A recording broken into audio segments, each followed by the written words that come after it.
anio dia zava-maniry indray no horesantsika ao anatin'ny fandaharana voary izay tsinona zany fa ny Alodia procera. Ny Alodia procera moa dia tafiditra ao anatin'ny fianakaviam-be ny didyracée, izany hoe zava-maniry tsy hita raha tsy amin'ny faritry ny atsimon'ny nosy iny izay nisany tena mampiavaka eto Madagasikara izany zava-maniry izany. Andao ary ho arahantsika ny fanadihadiana mahakasika an'izay.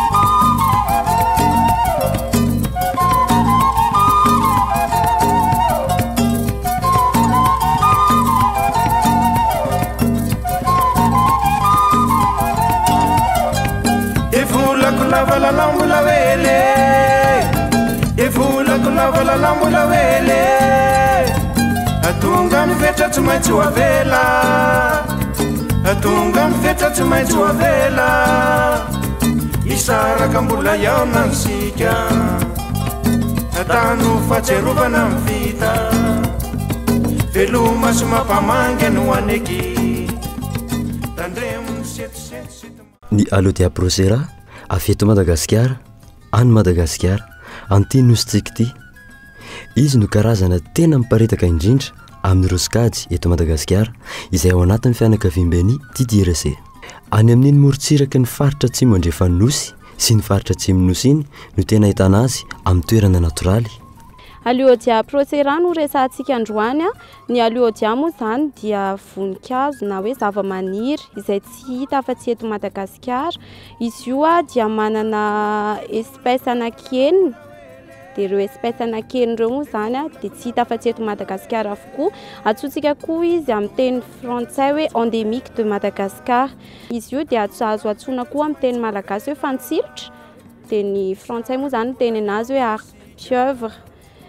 Izy io ny tena ahitantsika anazy any amin'ny faritra atsimon'ny Madagasikara, izany hoe amin'ny toerana maina. Dia ao anatin'ny famille didyracée. Didyracée moa zany dia ny ahafantarantsika anazy matetika dia zava-maniry misy tsilo eny amin'ny vatany na eny amin'ny tahony. Dia raha raisintsika koa ny raviny dia raha tapahantsika ny raviny dia somary mandranodranoka izay ny ao anatin'le raviny. Dia ohatran'izay no ahafantarantsika matetika ny Alodia procera. Afaka mahatratratra amin'ny 5 metatra ny avony, ary ireo mbola tanora kosa dia toy ny hazo madinika. Feno tsilo ny vatany ary hita miolokoloka na miodikodina miakatra. Izany hoe formana spirale ny toeran'ireo tsilo ireo, manerana ny vatany miainga any ambany ka hatrany ambony. Boribory ny raviny ary mihintsana amin'ny fotoana maina na amin'ny toetrandro maina. Ny vonimbony na inflorescence dia tokana ary eny amin'ny tendrony hazo no ahitana azy. Mirefy 10 cm eo ny taompelany ary ahitana vo izay manana diamètre eo amin'ny 20 cm amin'ny ankapobeny. Kely dia kely ireo felany ary miloko fotsy. Toy ny endrika voany io kely ny voany raha toka topaza maso avy hatrany. Tsy misy voniny raha tsy manorana ny andro, izany hoe any amin'ny volana martsa any matetika ahitantsika ny voniny. Dia araka ny teneniko teo anatin'ny famille didyracée izy dia ny tena ahafantarantsika ny Alodia procera moa zany dia somary bebe vata izay ihany izy. Dia eny amin'ny vatany feno tsilo. Dia raha mandinika tsika misy ravina mandeha tsororoa eo ambanin'le tsilo. Dia izay zany tena ahafantarantsika azy. Eny amin'ny toerana talaka masoandro ny tena mety amin'izy ity amin'ny fiainana andavanandro sy ahafahany miroborobo ihany koa eo amin'ny faniriany. Amin'ny fotoana mangatsiaka dia ny maripana 10°C no tena farany zakany. Afaka miaina mandritra ny herintaona tsy mahita rano kosa izy ity. Izay ny mahatonga azy tafiditra anatin'ireo zava-maniry izay any amin'ny tany maina, mahazaka ihany koa ny tany maina. Raha toa ianao ka vao mamboly azy ity dia mila manana faharetana taona vitsivitsy mihitsy izay vao afaka miandry ny floraison. Izany hoe mila faharetana ny fikarakarana sy ny fandrasana azy ity mba hiroborobo sy anome endrika mahafinaritra, anome ireo felany izay manintona antsika tokoa.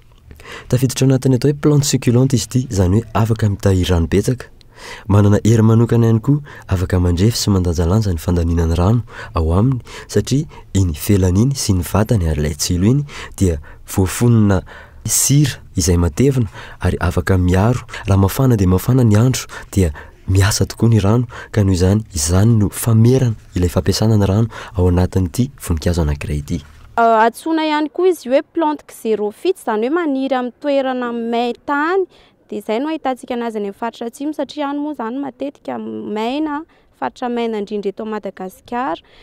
Io raviny io na ny tahony ihany koa raha dia afaka mitana rano na dia maniry amin'ny toerana maina raha dia izay no mampitonga anazy afaka miaina ela be amina toerana main-tany. Dia izy io moa izany mazava ho azy fa rehefa hamboly anazy tsika dia mila atao hoe tsy maintsy amin'ny toerana maina na amina sol sableux moa izany ilazantsika anazy eo amin'ny toerana mamasipasika na maina. Dia ny ampiasantsika anazy matetika dia betsaka maro izany ampiasantsika anazy eto Madagasikara. Ampiasaina izy ohatra rehefa hanorina trano, ampiasaina koa izy rehefa hanamboatra fanaka na hanamboarana décoration, dia ampiasaina koa izy matetika rehefa ohatra ka hoe hanondrana vokatra anankiray dia matetika izy ampiasaina hanamboarana atao fitoeram-bokatra satria izy io moa izany tsy dia misy fofona loatra dia tsy atahorana hanimba an'ilay vokatra. Ampiasaina ihany koa izy rehefa hanao fambolekazo satria izy tena vetivety kely dia maniry. Dia ho an'ny any faritra atsimo koa izy ampiasaindry zareo matetika rehefa misy fivalanana dia ataondry zareo tambavy dia manasitrana fivalanana. Dia amin'izao fotoana izao izy izany eto Madagasikara satria raha ny teneniko teo ampiasaina izy hanamboarana trano, hanamboarana fanaka sy ohatr'izany. Dia betsaka loatra ilay fanamboarana nefa le hazo izany tsy maharaka intsony na dia hoe maniry aingana ary izy tsy maharaka intsony tsy araky ny fambolena azy izany ny fampiasana azy. Dia ny dikan'izany izy lasa tena menacé moa izany ny filazantsika anazy. Dia ilaina ihany koa nefa mba jerena ihany hoe hatraizaka no tokony ampiasana anazy fa tsy dia tena hoe ampiasaina be sy ohatran'izany. Dia mila conservena ihany izy izany.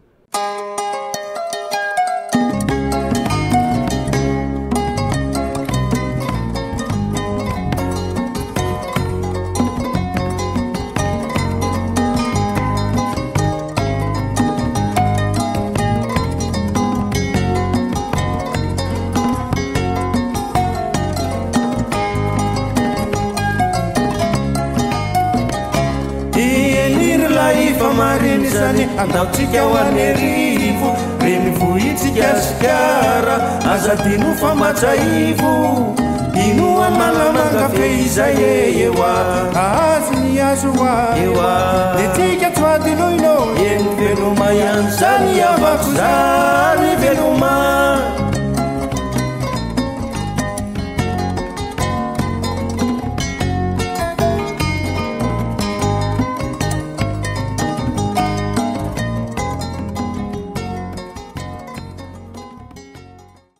Zava-maniry tsy fahita raha tsy eto Madagasikara izy ity ary be mpampiasa na dia izao endriny mahafinaritra izao ary dia tokony hanintona antsika hiaro azy, tokony ho tsapantsika ihany koa fa dia tena miavaka tokoa izy amin'ireo zava-maniry maro isan-karazany izay tena arentsika malagasy.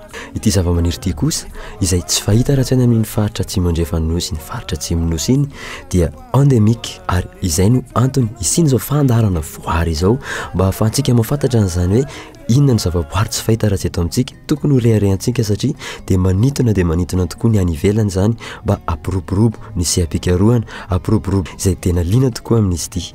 Eny malaza ny ivelany any ny Alodia procera izay ao anatin'ny fianakaviam-ben'ny DDRC ka tokony mba halaza eto amintsika ihany koa.